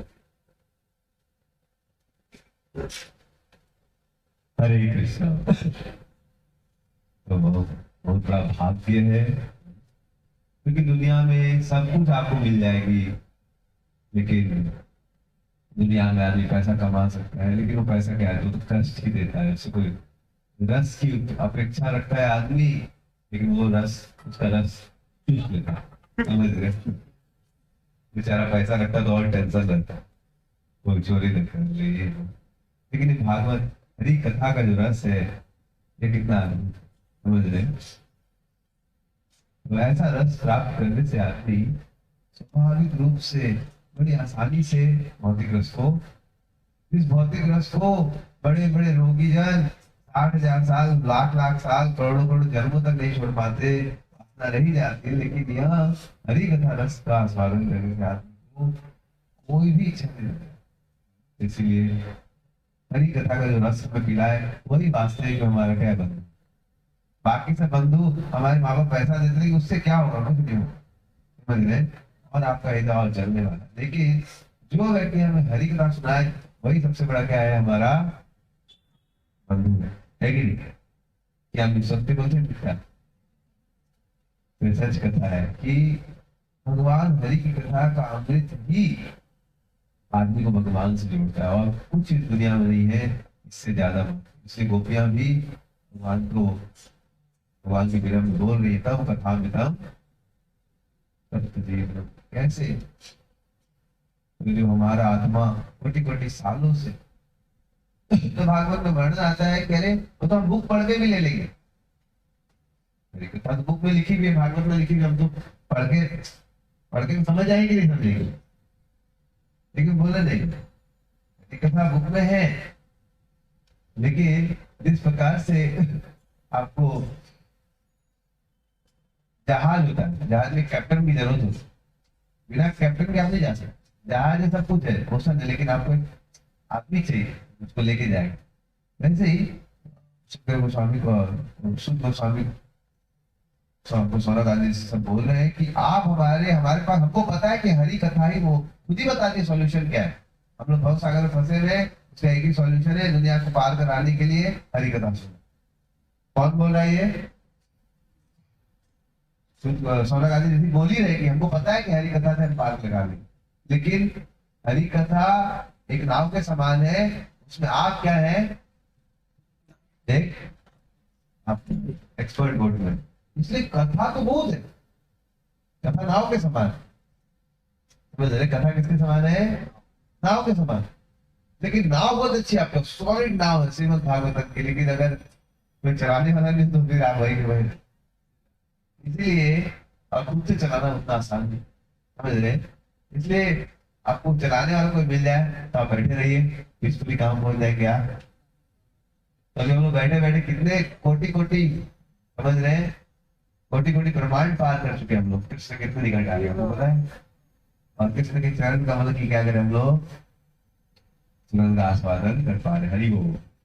बहुत बहुत धन्यवाद देना चाहिए, मोदी को इतना सुंदर कथा बताए थे। कैसे आज पहली बार समझ में आया कि भगवान नरसिंह देव का ये उल्टा कॉम्बिनेशन क्यों नहीं कर सकते थे हम भाई। सागर क्या बोलते हैं उसको, चेहरा मेल जैसा होता है, समझ रहे, शरीर तेज जैसा होता है, तो फिर उसका फायदा नहीं हो, फिर डबल इफेक्ट चाटेंगे भगवान। और समझ रहे, गोदी में बिठाएंगे, चेन होता तो फिर आपको कहाँ गोदी में बिठाएगा, समझ में आते हैं खुद चाटो तो खाई देगा। और केवल थ्योरेटिकली बोलने से नहीं होगा, जिसके आस्वादन क्या है तो सुनते हैं तो बड़ा आपसे बता रहे थे। तो धन्यवाद देना चाहेंगे हमारे हृदय को कृष्ण के प्रति भाव बढ़ाने में, इसलिए यही सबसे बड़े हमारे क्या है, रहती है कि नहीं? तो इसीलिए हम लोग धन्यवाद देना चाहेंगे। एक बार हरि बोल बोल के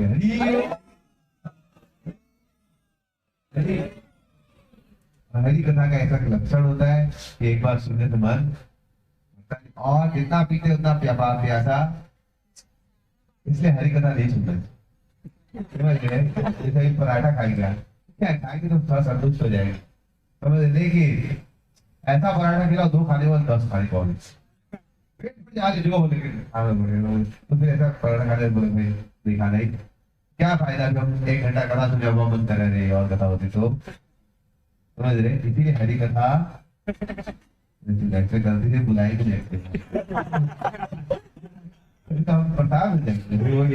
बताए थे, क्या बोलते हैं घंटी बुलाया जाए की तो ठीक है, और फिर आगे बोलते थोड़े घंटे थोड़े हम लोग किसी को प्लेट खा रही, ठीक है ऐसे बुलाते नाचते, लेकिन इतना बता दिया अब क्या करें, समझ रहे और लग रहा है अरे समझ रहे हमने तो जितना जीवन बर्बाद कर दिया 15 साल 18 साल 20 साल जो भी ऐसे हमने किया नहीं भोजन। इस प्रकार से आप लोग जाते क्या फिर जाए, अरे फिर आप पागल हो जाएंगे। बुलाना नहीं है, कुछ समझो मेरा पड़ोसी क्या बुलाया जाते हैं आप लोग, तो बोलते पागल, समझ रहे यार, बोनोफाइड नहीं बोलते क्योंकि पागल होते नहीं बोलते, और तब प्रूफ कि लोगों में क्या पागल बनाते हैं। मैं बोल रहा हूँ नुकसान, फिर भी क्या बोल रहे हैं, बुलाया जाते हैं गॉड के, समझ रहे। कॉलेज वाला इनको हायर करेगा, समझ रहे, जॉब प्लेसमेंट होने इसको समझा रहा है बेटा ये कंपनी ज्वाइन करे 2 लाख रुपए महीने का देना पड़ेगा, हाँ फिर भी ज्वाइन कंपनी से लेगा नहीं, क्या करेगा वो देगा, ऐसा कोई पागल है क्या करे, बुलाया जाएगा हम लोग कुछ नहीं बोल सकता, पर शादी खा लेना। यहाँ पर रिटर्न बुक का बहुत सुंदर गार्डन लग रहा है, रिटर्न बुक ऐसे खाते थे, यही पर खाने ज्यादा अच्छा लग रहा है। तो 2 मिनट कीर्तन करते हैं हम लोग, ठीक है, बोल जाएंगे भुवनेश्वर धाम, प्रार्थना करेंगे, हमारी प्रार्थना करें हम लोग सबके लिए कि हमारा जगन्नाथ जी के प्रति थोड़ा प्रेम बढ़े, आते रहे ताकि हम हरी कथा सुनते रहे। हरि कथा सुनने, इसलिए हरि कथा सुनेंगे तो हरि कथा में सब कुछ ऐसा भाव है, ठीक है। तब सब 2 मिनट कीर्तन करेंगे, सब लोग प्रसाद ग्रहण करेंगे। हरे कृष्णा हरे कृष्णा कृष्णा कृष्णा हरे हरे,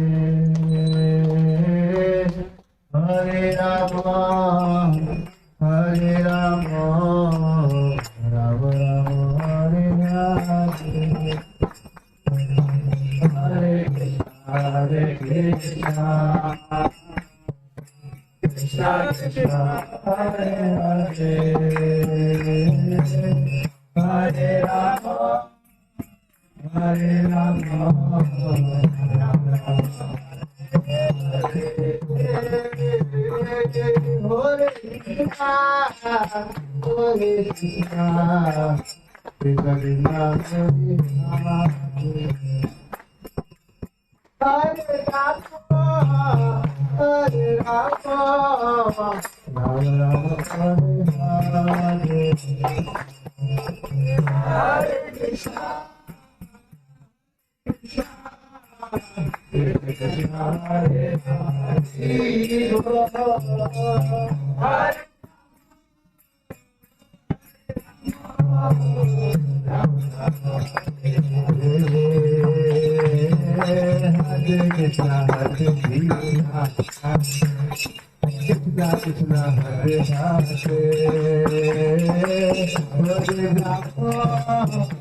Hare